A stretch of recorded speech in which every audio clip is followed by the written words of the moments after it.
Good evening friends, how are you. आप लोग कैसे हैं? आई होप कि आप लोग स्वस्थ होंगे, मस्त होंगे।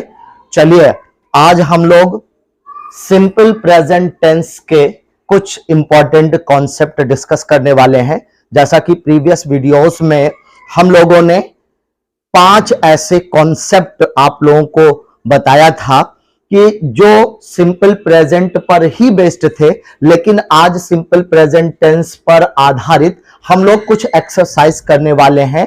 दोस्तों, ये जो एक्सरसाइज आज आपके सामने लाए हैं, आज आप लोगों को खुद को भी टेस्ट करना है और देखना है कि आप जो भी प्रिपरेशन कर रहे हैं, चाहे वो किसी एकेडमिक एग्जाम्स की प्रिपरेशन कर रहे हैं या फिर किसी कॉम्पिटिटिव एग्जाम्स की तैयारी कर रहे हैं, दोस्तों आपको ये चेक करना है कि आपका लेवल कितना है। और हमारे साथ दोस्तों बने रहिए ताकि आपको इंग्लिश में किसी भी प्रकार की कोई भी परेशानी हो तो हम लोग इस वीडियोस के माध्यम से या इसके साथ साथ और भी बहुत सारे वीडियोस डिस्कस करेंगे, जिससे कि आपका कोई भी क्वेश्चंस गलत नहीं होगा। आइए अब बिना डिले किए हुए हम लोग स्टार्ट करते हैं। दोस्तों, ये सिंपल प्रेजेंट लिखा हुआ है, यानी सिंपल प्रेजेंट होता क्या एक्चुअल में, थोड़ा से बेस को समझते हैं, उसके बाद फिर एक्सरसाइज को वन बाय वन करके डिस्कस करेंगे। दोस्तों, ये सिंपल प्रेजेंट टेंस जबकि हम लोगों को एकेडमिक लेवल पर यह पढ़ाया गया है कि ऐसा सेंटेंस जो हिंदी में लिखा होता है और उस सेंटेंस के अंत में ता है, ती है, ते है, तो हूं, अगर इस तरह का कोई शब्द आपको दिखता है तो वो सिंपल प्रेजेंट टेंस होता है। या ऐसा सेंटेंस जिसके अंत में है, हूं, हो लिखा होगा, वो भी आपका सिंपल प्रेजेंट टेंस होगा। इसीलिए ये दो कॉन्सेप्ट हैं, यानी दो स्ट्रक्चर्स आपके सामने बने हुए हैं। दोस्तों, पहला स्ट्रक्चर यह है कि अगर कोई सेंटेंस सिंपल प्रेजेंट टेंस में बनता है तो वहां पर सब्जेक्ट के बाद या तो V1 यूज करते हैं या V5 यूज करते हैं, यानी first form of the main verb या fifth form of the main verb. दोस्तों, ये फर्स्ट फॉर्म क्या है, यानी जो बेसिक फॉर्म होती है फर्स्ट फॉर्म कहलाती है। और जब किसी बेस फॉर्म में, यानी दोस्तों वर्ब की फर्स्ट फॉर्म के साथ यस या यस आप लगा दोगे तो ये कौन सी फॉर्म हो जाएगी दोस्तों, ये वर्ब की फिफ्थ फॉर्म कहलाती है। यानी फर्स्ट फॉर्म बेसिक फॉर्म होती है, मेन फॉर्म होती है, रूट फॉर्म होती है, लेकिन V1 के साथ जब यस या यस ऐड कर देते हैं तो दोस्तों वो बी फिफ्थ बन जाती है, मेन वर्ब की फिफ्थ फॉर्म बन जाती है। दोस्तों, कहां पर यस यूज किया जाता है, कहां यस लगाया जाता है, इसके पहले के वीडियोस में मैंने आप लोगों को वो रूल भी बताया था। अगर किसी को कोई डाउट होगा तो प्लीज कमेंट करके बताइएगा, मैं वो चीज फिर से आपको अलग से वीडियो बना करके अपलोड कर दूंगा। चलिए दोस्तों, स्टार्ट करते हैं सेंटेंस को और चेक करते हैं अपने लेवल को कि आपका लेवल प्रिपरेशन जो आपकी हो रही है वो किसी एग्जाम के लिए तैयारी कर रहे हैं, वो बिल्कुल फिट है या फिर अभी और तैयारी की जरूरत है। दोस्तों, पहला सेंटेंस है good health depend on having a good diet. Good health यानी अगर हम अच्छा भोजन करते, गुड हेल्थ अगर हम अच्छा स्वास्थ्य चाहते हैं दोस्तों, तो ये किस पर डिपेंड करता है, हैविंग अ गुड डाइट यानी कि अच्छे भोजन पर डिपेंड करता है। यानी अगर हम अच्छा भोजन लेते हैं तभी हमारा स्वास्थ्य अच्छा होगा। दोस्तों, इस सेंटेंस में पूछा जा रहा है कि सेंटेंस में कहां पर एरर दिया गया है, सेंटेंस के किस पार्ट में एरर दिख रहा है आपको दोस्तों। तो सबसे पहले आपकी इंफॉर्मेशन के लिए बता दें दोस्तों, यहां पर ये जो डिपेंड वर्ड लिखा हुआ है यहां पर एरर दिया गया है। डिपेंड में क्या से एरर दिया गया है दोस्तों, इसको हम चेक करेंगे। पहले हम इस रूल को भी आगे समझते हुए चलेंगे कि देखिए दोस्तों, हमको यूज करना चाहिए यस या यस वाला फॉर्म किसके साथ, थर्ड पर्सन जितने भी सिंगुलर सब्जेक्ट होंगे। यस यस मींस होगा सिंगुलर सब्जेक्ट, यानी yes for singular, yes for subject. दोस्तों, अगर सब्जेक्ट सिंगुलर होगा तो उसके साथ हमेशा वर्ब की कौन सी फॉर्म आएगी, सिंगुलर फॉर्म आएगी। अब आपको थोड़ा सा और आपकी जानकारी के लिए बता दे दोस्तों, जब कभी भी किसी नाउन को हम लोग यस और यस के साथ लिखते हैं, यानी किसी नाउन में जब कभी भी यस या यस जोड़ते हैं, ऐड करते हैं, तो दोस्तों ये नाउन कैसे बन जाता है? ये प्लूरल हो जाता है। कैसा नाउन बनेगा दोस्तों? ये प्लूरल नाउन बनेगा।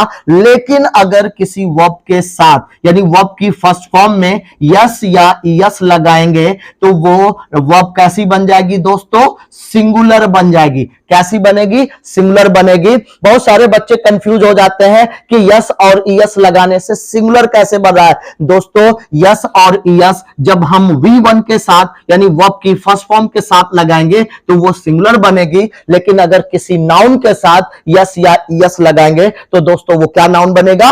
प्लूरल नाउन बन जाता है। और एक बेसिक कॉन्सेप्ट आपको यहां पर आपको हम बता दें दोस्तों, किसी भी सेंटेंस का जो स्ट्रक्चर होता है वो सब्जेक्ट और वर्ब को फॉलो किया जाता है। यानी कि अगर सब्जेक्ट सिंगुलर है तो उसके साथ आने वाली वर्ब कैसी होगी दोस्तों? सिंगुलर होगी। अगर सब्जेक्ट सिंगुलर है तो वर्ब कैसी होगी? सिंगुलर होगी। अगर सब्जेक्ट आपका दोस्तों प्लूरल होगा, कैसा होगा? प्लूरल होगा, तो आने वाली जो वर्ब होगी उसके साथ वो प्लूरल होगी। यानी सब्जेक्ट सिंगुलर होगा तो वर्ब सिंगुलर लगाएंगे, सब्जेक्ट प्लूरल होगा तो वर्ब यूज करेंगे प्लूरल। आइए इसी कॉन्सेप्ट को आगे बढ़ाते हैं और इस पॉइंट को समझने की कोशिश करते हैं कि सेंटेंस में जो एरर दिया गया है वो कैसे दिया गया है। तो गुड हेल्थ दोस्तों हमारा क्या है? ये सब्जेक्ट हो गया। गुड हेल्थ क्या है? ये सब्जेक्ट हो गया। अब दोस्तों ये जो हेल्थ शब्द है ना, ये सिंगुलर है क्योंकि ये अनकाउंटेबल नाउन है और जितने भी अनकाउंटेबल नाउन होते हैं वो हमेशा सिंगुलर होते हैं। अनकाउंटेबल नाउन हमेशा सिंगुलर होते हैं। इस बात को याद रखिएगा दोस्तों। गुड हेल्थ, ये जो हेल्थ है, हम कभी ये नहीं कहते कि एक हेल्थ, दो हेल्थ, तीन हेल्थ, यानी कि उसके साथ हम कोई काउंटिंग नहीं लगा सकते। यानी काउंटेबल नाउन ऐसे नाउन होते हैं जिनके साथ हम काउंटिंग लगा सकते हैं। जैसे दोस्तों ये मार्कर है, यानी इसे हम 1 मार्कर कह सकते हैं, एक से ज्यादा है 2 मार्कर्स कह सकते हैं, 3 मार्कर्स कह सकते हैं। या मेरे पास अगर मोबाइल है तो मैं 1 मोबाइल, 2 मोबाइल, 3 मोबाइल कह सकता हूं। तो दोस्तों जिनके साथ हम क्या यूज कर सकते हैं? कोई काउंटिंग यूज कर सकते हैं, वो सभी नाउन क्या होते हैं? काउंटेबल। और जिनके साथ काउंटिंग नहीं यूज कर सकते वो अनकाउंटेबल होते हैं। और अनकाउंटेबल नाउन हमेशा कैसे होते हैं? वो सिंगुलर होते हैं। अगर दोस्तों सब्जेक्ट सिंगुलर होगा तो वर्ब कैसी फॉलो करेगा? वो सिंगुलर। यानी सब्जेक्ट सिंगुलर होगा तो वर्ब सिंगुलर होगी, सब्जेक्ट प्लूरल होगा तो वर्ब कैसी होगी? प्लूरल होगी। तो दोस्तों यहां पर गुड हेल्थ लिखा हुआ है, अच्छा स्वास्थ्य लिखा हुआ है, तो गुड हेल्थ क्या है? ये सिंगुलर सब्जेक्ट है, इसलिए वर्ब भी सिंगुलर आनी चाहिए। और दोस्तों सिंगुलर वर्ब कब होती है? जब उसकी यानी फर्स्ट फॉर्म के साथ यस या यस लगाते हैं। यानी वर्ब की फर्स्ट फॉर्म के साथ यस या यस लगाने से वर्ब जो वर्ब बनेगी वो कैसी होगी? सिंगुलर होगी। इसलिए दोस्तों यहां पर गुड हेल्थ अगर सिंगुलर है, ये सिंगुलर सब्जेक्ट है, तो दोस्तों ये जो डिपेंड लिखा हुआ है ये तो प्लूरल है, इसलिए इसे सिंगुलर बनाने के लिए इसमें क्या जोड़ेंगे? ऐड लगा देंगे, यानी डिपेंड्स कर देंगे, तो ये सेंटेंस आपका करेक्ट हो जाएगा। यानी good health depends on having a good diet. I hope कि ये पॉइंट्स अच्छे से क्लियर हो गया होगा। चलिए दूसरा सेंटेंस लेते हैं दोस्तों। The building have 3 rooms. Building में कितने रूम्स हैं दोस्तों? 3 रूम्स हैं, यानी 3 रूम्स है। अब आप दोस्तों ये रूम्स देख करके ये डिसाइड मत करिएगा कि ये सब्जेक्ट है। सब्जेक्ट ये नहीं, बल्कि सब्जेक्ट आपका बिल्डिंग है। तो दोस्तों अगर सब्जेक्ट क्या है? सिंगुलर है। यहां बिल्डिंग्स की बात नहीं हो रही, बिल्डिंग की बात हो रही है। बिल्डिंग की बात हो रही है, बिल्डिंग्स की बात नहीं हो रही, यानी सिंगुलर सब्जेक्ट है। अगर सब्जेक्ट सिंगुलर होगा, सब्जेक्ट सिंगुलर होगा तो वर्ब कैसी आएगी? सिंगुलर आएगी। दोस्तों हम सभी लोग आज तक पढ़ते आए हैं कि हैव प्लूरल होता है, इसलिए इसको सिंगुलर करेंगे और हैव का सिंगुलर क्या होगा दोस्तों? हैज हो जाएगा। हैव का सिंगुलर क्या होगा दोस्तों? हैज हो जाएगा। तो ये होगा आपका द बिल्डिंग हैज 3 रूम्स। अब जाकर के सेंटेंस आपका करेक्ट हो गया। आइए तीसरा सेंटेंस लेते हैं। Will come and pick you up as soon as you will call. दोस्तों लिखा हुआ है विल कम, हम आएंगे, विल कम हम आएंगे, एंड पिक यू अप और आपको ले लेंगे, एज सून एज जैसे ही यूल कॉल, यानी आप मुझे कॉल करेंगे, मैं आपके पास आऊंगा और आपको अपने साथ ले लूंगा। दोस्तों यहां पर एरर दिया गया है, वेरी इंपॉर्टेंट सेंटेंस है और बहुत ही प्यारा सेंटेंस है दोस्तों। यह सेंटेंस आपको कंडीशनल सेंटेंसेस में भी आपको देखने को मिलेगा। दोस्तों ध्यान रखिएगा, ये एक कंजंक्शन यहां यूज किया गया है और इस कंजंक्शन के पहले दोस्तों एक सेंटेंस ये लिखा हुआ है, वील कम, हम लोग आएंगे एंड पिक यू अप, और आपको पिक कर लेंगे यानी आपको साथ में ले लेंगे। एज सून एज ये आपका कंजंक्शन है, इससे दूसरा सेंटेंस जोड़ा गया है, यूल कॉल। अब यहां पर एरर क्या है दोस्तों, प्यार से समझिएगा, जब कोई सेंटेंस बड़े सेंटेंस के फॉर्म में आता है तो वो छोटे छोटे सेंटेंसेस कंजंक्शन से जोड़े जाते हैं। किससे जुड़े होते हैं? कंजंक्शन से। लेकिन याद रखिए कुछ ऐसे कंजंक्शन होते हैं जैसे एज सून एज हो गया, व्हेन हो गया, बिफोर हो गया, एज सून एज हो गया, इफ हो गया, वेदर हो गया। अगर ये कंजंक्शन आपको कहीं पर दिखे, फिर से बात को समझिएगा दोस्तों, अगर कोई सेंटेंस बड़ा सा सेंटेंस है, अब उस सेंटेंस में अगर आपको ये कंजंक्शन दिखे, when, before, as soon as, if या वेदर, या इसके अलावा कुछ कंजंक्शंस होते हैं, हम लोग कंजंक्शन वाले पार्ट्स में डिटेल पढ़ेंगे इस चीज को, बट यहां पर जो इंपॉर्टेंट कंजंक्शन है वही लिखा गया है कि जब कोई बड़ा सा सेंटेंस, अगर उसमें 2-3 सेंटेंसेस हो या और भी ज्यादा सेंटेंसेस हो, लेकिन अगर वो सेंटेंस किससे जुड़े हो, व्हेन से जुड़े हो, बिफोर से जुड़े हो, एज सून एज से जुड़े हो, इफ से जुड़े हो या वेदर से जुड़े हो। तो दोस्तों आपको एक कॉन्सेप्ट यहां पर समझना है कि ये जब भी किसी को जोड़ते हैं तो उसके बाद कभी भी फ्यूचर यानी कि सल या विल का या किसी भी मॉडल वर्ब का यूज नहीं किया जाता है। मॉडल वर्ब जैसे सल, should, will, would, can, could, may, might, must, need और डेयर यूज्ड, दोस्तों ये सभी क्या है, हमारे मॉडल्स हैं। अगर हम वर्ब्स की बात करें तो हमारे 11 ऐसे वर्ब्स होते हैं जिनको कहा जाता है प्राइमरी वर्ब्स और 13 ऐसे वर्ब्स होते हैं जिनको कहा जाता है मॉडल्स। तो दोस्तों ये 13 और 11 मिलकर के 24 वर्ब्स होते हैं, यानी कुल टोटल 24 हेल्पिंग वर्ब्स, जिन्हें ऑक्सिलरी वर्ब्स के नाम से भी जाना जाता है। तो दोस्तों उन्हीं में से अगर आपको ये कहीं कंजंक्शन दिखता है तो इनके बाद दोस्तों जैसे ये एज सून एज इसी लिस्ट में से आपको दिया गया है, और इसके बाद ये जो सेंटेंस लिखा है दोस्तों यहां पर विल का प्रयोग किया गया है। ये यू लिखा हुआ है दोस्तों, ये शॉर्ट फॉर्म में लिखा हुआ है, ये फुल फॉर्म किसका क्या होगा दोस्तों, ये जो आई लिखा हुआ है ये क्या है एक्चुअल में, ये दोस्तों विल है।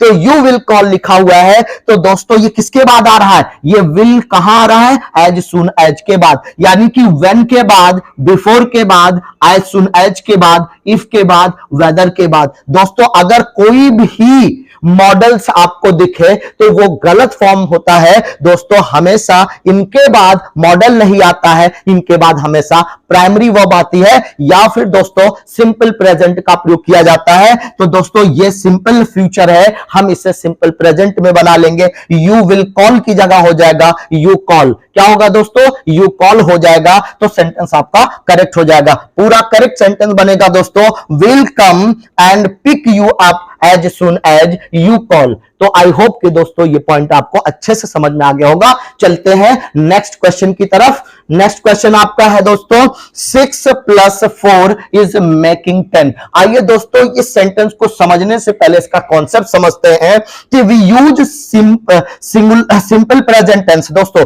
We use simple present tense, हम सिंपल प्रेजेंट का यूज करते हैं for facts and permanent situation बताने के लिए। दोस्तों अगर कहीं पर कोई फैक्ट दिख रहा हो या कोई परमानेंट सिचुएशन दिख रही हो तो दोस्तों वहां पर कौन सा टेंस यूज किया जाता है, सिंपल प्रेजेंट टेंस यूज किया जाता है। सिंपल प्रेजेंट टेंस यूज करते हैं किसके लिए दोस्तों, फैक्ट्स बताने के लिए या परमानेंट सिचुएशन बताने के लिए। दोस्तों जहां कहीं भी किसी भी सेंटेंस में आपको फैक्ट यानी कोई तथ्य दिखे, कोई सच्चाई दिखे या कोई